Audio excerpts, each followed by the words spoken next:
수학 1단원 세 자릿수에 대한 거예요. 세 자릿수. 우리가 이제 백이자리라고 얘기하는 거죠. 보시면 꽃게비에게 어떤 수를 세라고 가르쳤는지를 새돌이가 되어 이야기해 봅시다. 이건 이제 새돌이 같아요. 새돌이. 꽃게비는 이쪽에 보면 이제 도깨비처럼 생겼는데, 꽃게비. 이제 어떻게 수를 세라고 가르쳤는지 새돌이가 되어서 이야기해 봅시다. 상황이 이렇다라는 거죠. 무슨 이제 수를 어떻게 셌는지. 근데 이런 말 자체가 이게 언어적으로 굉장히 모호하기 때문에 어리둥절한 거죠, 사실은. 이럴 필요가 없는데. 이건 이제 스토리텔링이라고 해서 어떤 이야기 상황을 만들어 놓은 거예요. 근데 이 말만 들으면 이게 뭘 얘기하는지 전혀 모르겠죠. 약간 수학이 본질적으로 추구하는 것과는 좀 많이 동떨어져 있다라는 느낌을 받고 있어요. 어쨌건 수 모형으로 나타내어 보시오 이렇게거든요. 수 모형.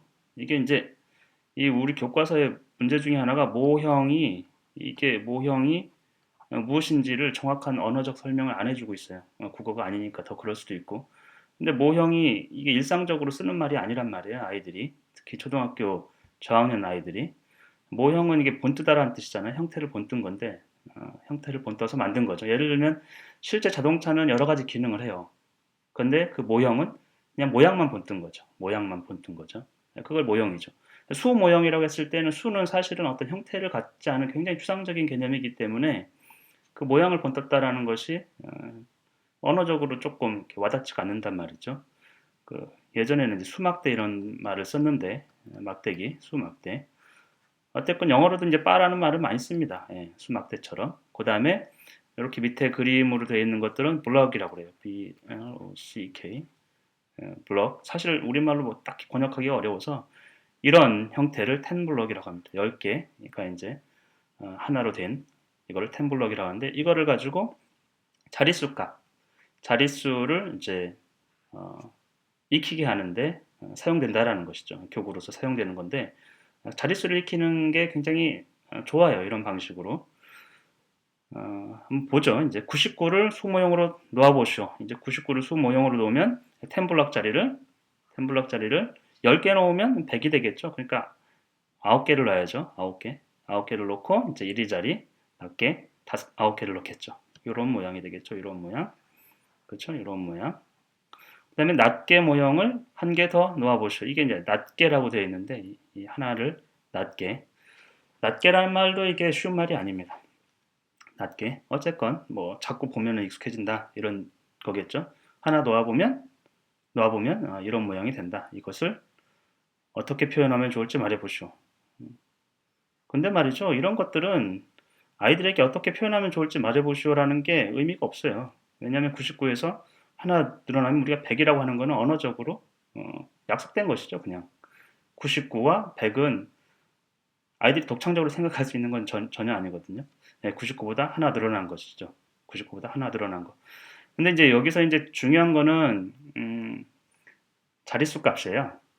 근데 우리가 이제 99, 1, 100, 100 이랬을 때 이제 십진법의 어떤 체계, 십진법의 체계를 어, 충실하게 익히게 할 수 있느냐 하면 사실은 초등 2학년 아이들에게는 좀 어려워요. 그냥 단순하게 어떤 패턴을 그냥 계속 보여주는 거죠. 99 다음에는 100이 된다. 언어적으로 자꾸 접하게 함으로써 그냥 익숙하게 하는 것이죠. 왜 99에서 100으로 가는지, 자릿수가 하나 늘어나는지 이런 것들이 쉽지는 않단 말이죠. 어쨌건 이제 설명을 좀 해보자면 우리가 이거를 정확히 이해하고자 한다면 99가 좀 그렇죠. 예를 들면 27이다. 27이라고 했을 때 2와 7 이것을 하나하나를 디짓이라고 그래요. 디짓. 우리말로 번역하면 굳이 번역하면 이제 숫자겠죠. 숫자. 그 두 개의 디짓으로 투 디짓으로 이루어져 있어요. 그렇죠? 그리고 이것이 두 개가 27이라고 했을 때 이게 넘버가 되는 것이죠. 이제 넘버, 디짓과 넘버의 차이는 이렇게 숫자 하나하나를 얘기하는 거고 넘버는 전체 수를 얘기하는 것이죠. 그랬을 때 요거는 이제 모양은 2와 7이에요. 2와 7, 2와 7, 7이 더 크죠 사실은. 근데 값은 우리가 value라고 하는 거죠. value. 값은 얘는 2는 20을 얘기하는 거고 7은 그냥 7을 얘기하는 거죠. 이 value는 다르다는 것이죠. value는 우리가 예를 들면 이런 이제 지우개, 칠판 지우개가 있어요. 그리고 휴대폰이 있어요. 휴대폰 이렇게 된 휴대폰이 있어요. 크기가 비슷합니다. 어, 크기가 비슷하고 두께는 이제 이 칠판 지우개가 더 이제 크겠죠. 칠판 지우개가 더 클 거예요. 근데 이거의 밸류는 값은 휴대폰이 엄청 더 크죠. 밸류는 형태하고는 전혀 상관이 없는 거예요.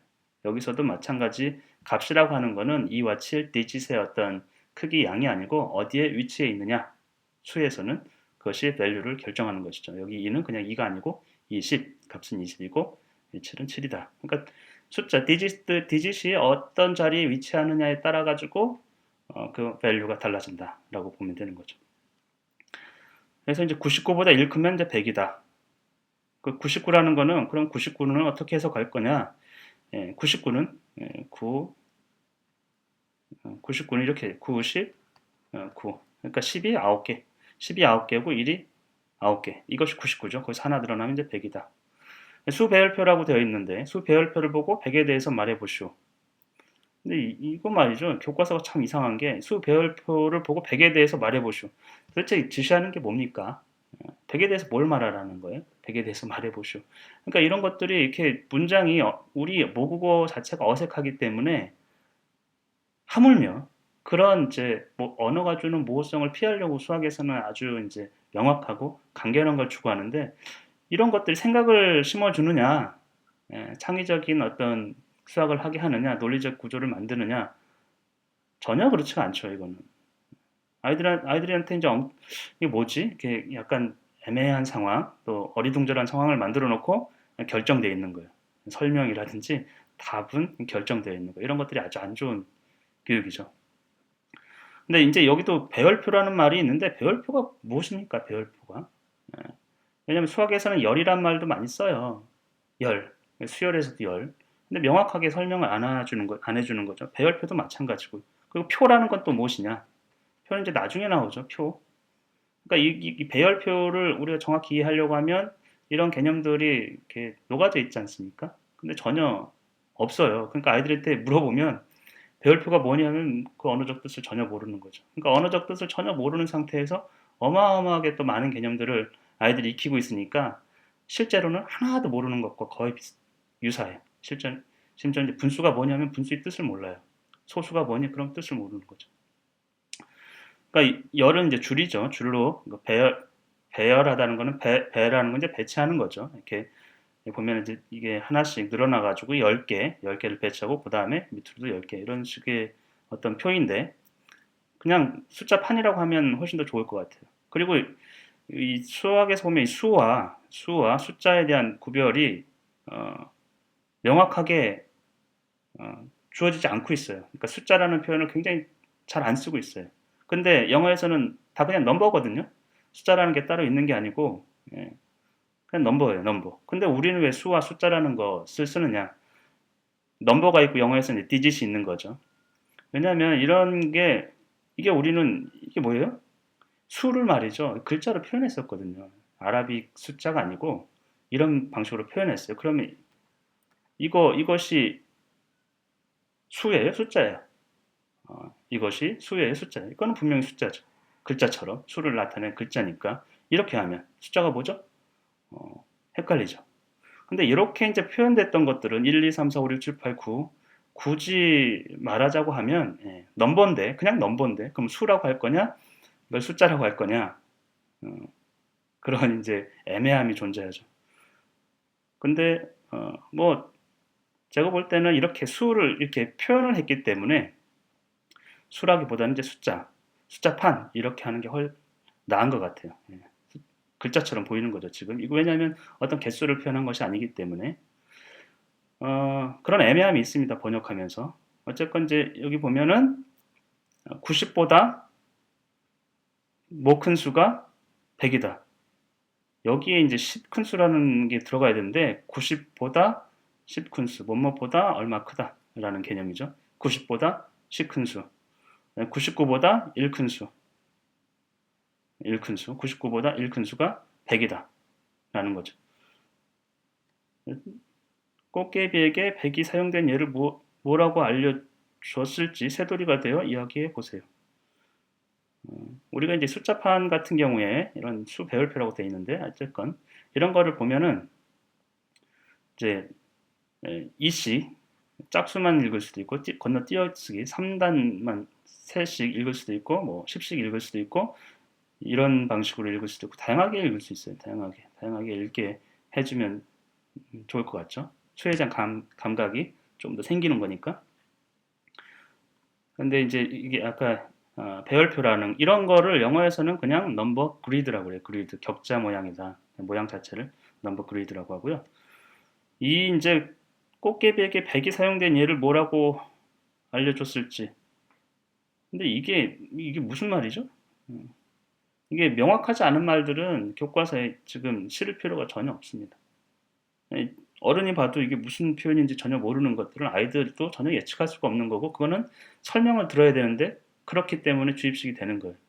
웬만하면 초등학교 2학년 정도 되면은 글자가 많으면 안 돼요. 수학에서. 글자가 많은 게 아니고 어떤 패턴 그리고 그거를 명확하게 간결한 것들을 봄으로써 어떤 깨닫는 것들을 줘야 되죠. 아니면 이런 글자 같은 것이 굳이 필요한 게 아니고 교사가 이제 활동들 이런 뭐 수막대라든지 수모형 가지고 활동하면서 할 수 있도록 해주면 되는데 이건 온통 글을 읽으라고 한 거잖아요. 그래서 별로 안 좋죠. 어쨌건 이제 100에 대한 개념을 이런 방식으로 교과에서는 이제 표현을 한 거예요. 99 다음에 100이다.